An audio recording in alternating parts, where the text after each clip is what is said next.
À l'époque où mon seigneur et maître le grand Merlin et moi-même cheminions encore sur la terre, nous avions pour habitude de nous arrêter dans quelques villages le soir afin d'y demander l'hospitalité.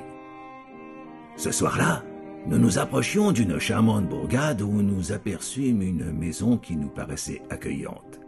C'était celle du forgeron. « Voilà, forgeron, forgeron!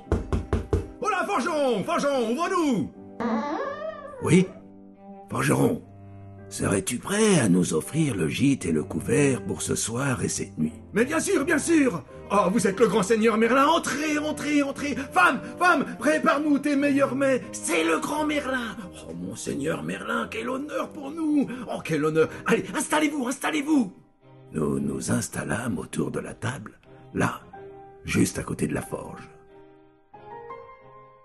Nous étions là depuis quelque temps à deviser ensemble en dégustant les mets que nous avait préparés la femme du forgeron, quand d'un seul coup, on frappa de nouveau à la porte.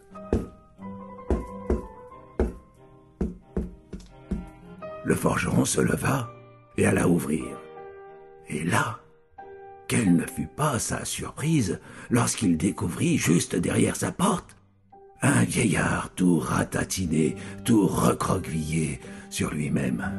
« Oh, forgeron, forgeron, n'aurais-tu point la bonté de m'offrir un petit morceau de pain afin que je puisse me nourrir, car, vois-tu, je n'ai plus la force de me nourrir par moi-même, et je suis obligé de demander et de mendier auprès de braves gens. » « Mais bien sûr, vieillard, bien sûr, entre et installe-toi.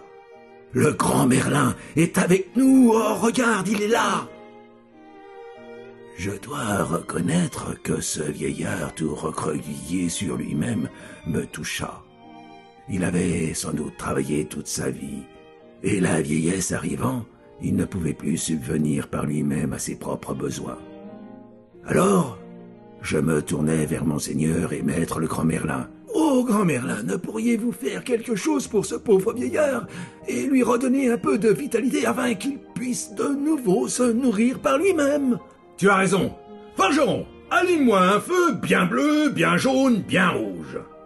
Alors le forgeron s'approcha du soufflet et commença à l'activer.